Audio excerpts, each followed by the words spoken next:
دا بریلویان دا اعتراض کوي چې د عامي سړي دپاره تبلیغ نشته.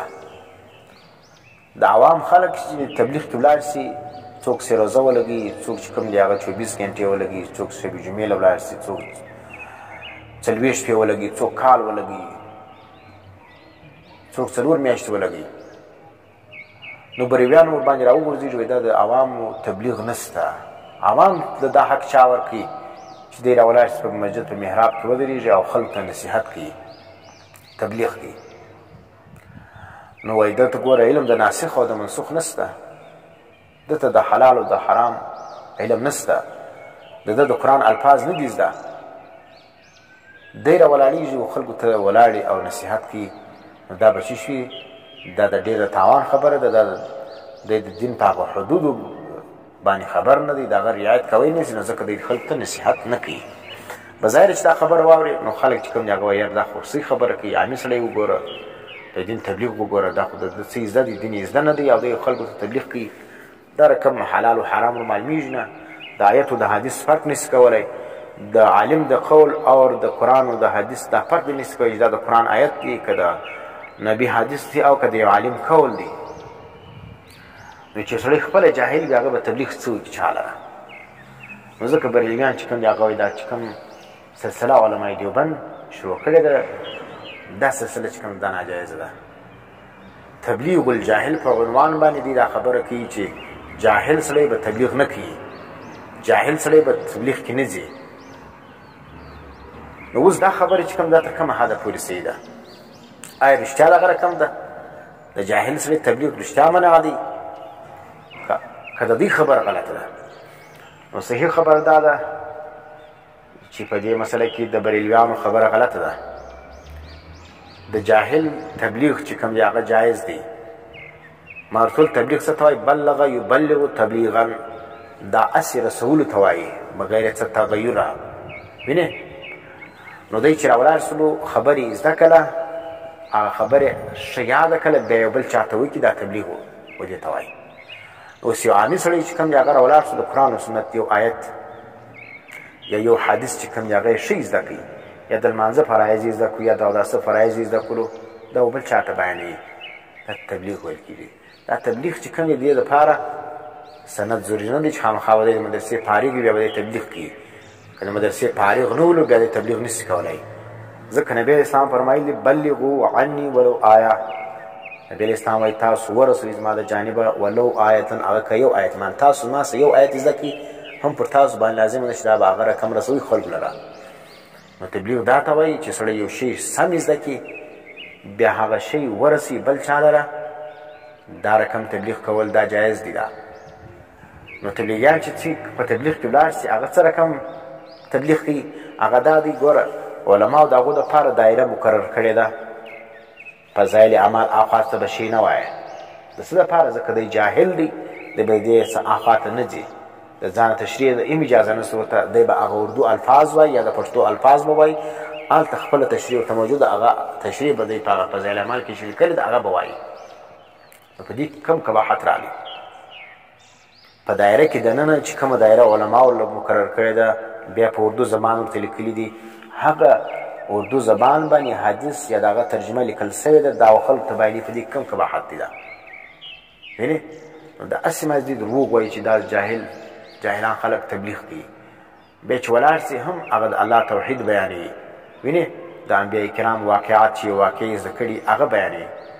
نو دا څه بد کار دی؟ نو دی اصل پوهېږي نه.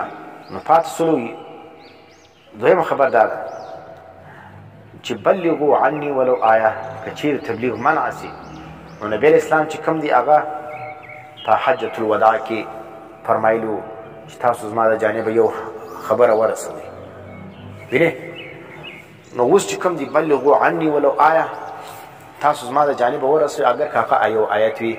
نو اوس چې په حجة الوداع کې وګورئ دا تقریبا 1,44,000 صحابه اکرام یا 1,45,000 یا بعض روایتو کې راځي 1,24,000 دومره قدر صحابه اکرام ولو. په د 1,44,000 صحابه اکرامو کې یا 45 کې یا 24 کې بعض دا رقم صحابه اکرام ولو چې د نبی اسلام سره یو ملاقات سوی. نور په شنو خبر د دې وروسته بې دیني زده کوي. بعض چې کوم دی هغه د لیرو علاقو څخه راغلي ول، نو نبي علیه السلام دې ګروپ ته فرمایي چې بلغو تاسو ګرده ورسوئ.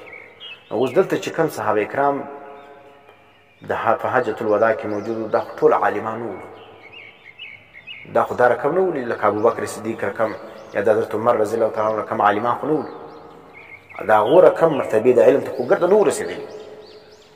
په علم کې خو فرق ولو، بعضې چې کوم دی هغه د نبي علیه اسلام سره ملازمت زیات کړی ولو، د هغه علم زیات ولو، لکه حضرت ابو هریره.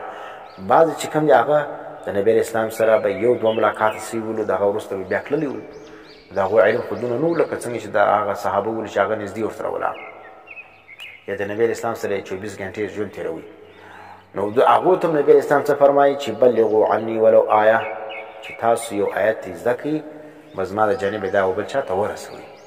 نو دا هم رد دی پر دې خبره باندې چې بریلویانو تبلیغ د عوامو جایز نه دی. نو دلته نبي علیه اسلام چې دغه حجة الوداع په مقام کې فرمایي دا ټول صحابه کرام خو علما نه ولو، وینې نو چې هغه ته دا حکم دی نو امت ته هم دا حکم دی چې هغه دې ورسوي. او درېیمه خبر دا ده چې سر خلاص کوو بریلوی صاحبه او د احمد رضا خان زو په دې خبره سر خلاص کړه. یو چې کوم دی هغه تبلیغ دی، یو وعظ دی، یو وعظ دی، یو تبلیغ دی. تبلیغ دا ته وایي چې سړی یو خبره زده کړي، یاد یې کړي، یو آیت دی، یو حدیث دی، منو عن هغه بل چا ته رسوي. معنی یو آیت یو حدیث سم یاد کړي، په هغه کې دی تغیر او تبدل نه کوي، هغه بل چا ته رسوي، دا ته تبلیغ ویل کېږي. او یو چې کوم دی هغه بیا تبلیغ دغه ته وایي چې تا ته چا یو شی درکړي ته هغه ورسوي بل چا لره، او که د خپل ځان شی پکې ګډ کړي بیا تبلیغ نه سلو. نو دلته ګوره دغه تبلیغ والا چې کوم دی هغه چې کوم شان علماو دې ته کتاب کې لیکلي فضایل اعمال کې یا فضایل صدقات کې، ویني یا تبلیغي نصاب کې، هغه څه اخوا دیني دي بیا، ویني هغه شی بیانوي. نو که چیرې دا رقم تبلیغي وي چې هغه د ځان شان بیانول، نو هغه تبلیغ خو بیا هر څوک مخالف دی چې نوم یې د تبلیغ او د ځانه ویني د بني اسرائیلو یا ضعیف واقعات بیانوي، هغه فضایل اعمال کې نه موجوده دی، د ځانه پسې بیانوي. دا رقم تبلیغ خو موږ مخالف یو. نو که چیرې دا رقم عام لکه چې دا تبلیغ جاري دی، هغه دا رقم تبلیغ دی چې هغه د خپلې دایرې په خپله دایره کې دننه دی، چې علماو کومه دایره ورته مقرر کړې دي، په هغه دایره کې هغه شی زده کړي، بیا خلک ته بیانوي. یا د لمانځه احکامات یې زده کړي، تبلیغ کې خلک لاړ څه کړي، دې دپاره ځي چې خلک سم کړي، دې دپاره ځي چې خپل ځان سم کړي، لمونځ پکې زده کړي، اودس پکې زده کړي، یو اخلاق پکې زده کړي، ویني یو حلال او حرام پکې زده کړي. د بریلویانو د تبلیغ څخه بد ویل کېږي. په دې وجه باندې اکثر هغه علما تبلیغ مخالفت کوي، د هغو په مزاج کې بریلویت موجوده وي، ځکه دی دلته په زکات باندې لګیا دی، د خلکو په زکات باندې ملایي کوي. په زکات باندې ملایي کول دا جایز نه ده. دی ملایي کوي په سرسایه باندې، د خلکو څخه سرسایې اخلي، امامت یې کوي، د خلکو څخه زکات اخلي، امامت یې کوي، د خلکو څخه پوستونه اخلي، امامت یې کوي، وینې.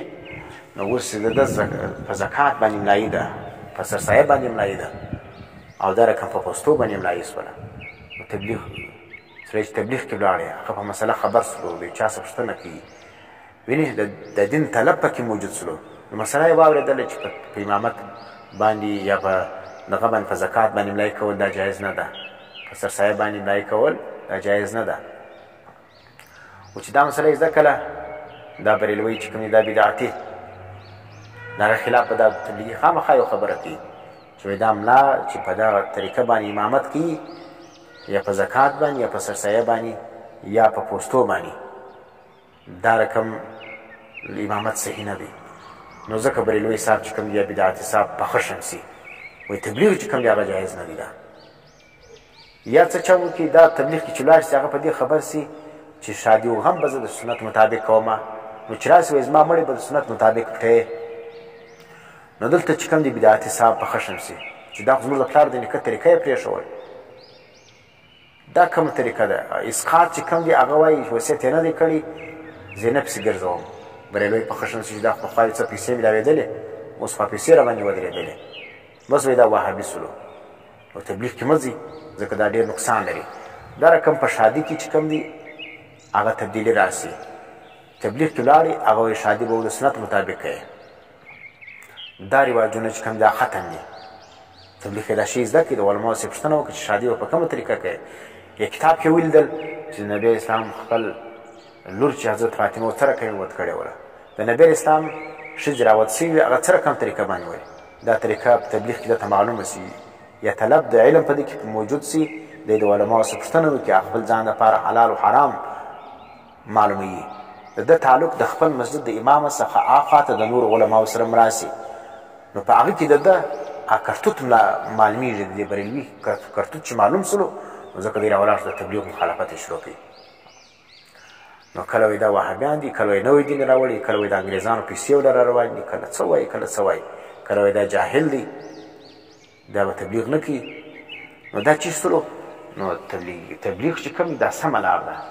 تاسو په تبلیغ کې غلط خلک ننوتلي یا غلط کارونه کوي د هغه دفاع موږ نه کوو تاسو نفس تبلیغ مجموع من حیث المجموع چې کوم کار کوي مجموعي طور باندې تبلیغیان ښه خلک دي بد خلک به خامخا پکې بد شو بد په هر چا کې سته په علماو کې مارتول دا رقم بریلیان شته چې هغه په زکاتو باندې ملایانې کوي په سرسایو باندې ملایانې کوي نو به ته د ګردو لارې مخالفت کوې موږ د ټولو علماو مخالفت نه کوو د علماو مخالفت چې کوم د انسان تباهي له بیایي دا رقم د ټولو تبلیغیانو مخالفت کول دا انسان تباهي له بیایي د نفس تبلیغ مخالفت مه کوه که په تبلیغي کمزوري د هغه مخالفت وکړه پروا نه لري لیکن دا چې واګسه تبلیغیان یا دا تبلیغ غلطه لار ده تبلیغ چې کوم دی هغه صحیح نه دی دا ګمراهي ده دغه رایه چې کوم ده ستا غلطه ده ته چې په زکات او په سرسایه او په قربانۍ باندې په د قربانۍ په پوستو باندې امامت کوې دا په کوم ځای کې صحیح سوي دي دا هم نه دي صحیح نو ځکه ګوره دې حدیث کې نبی اسلام فرمایي بلغوا عني ولو آیه تاسو ورسوئ زما د جانبه ولو آیتن اگر که یو آیت وي وحدثوا عن بني اسرائیل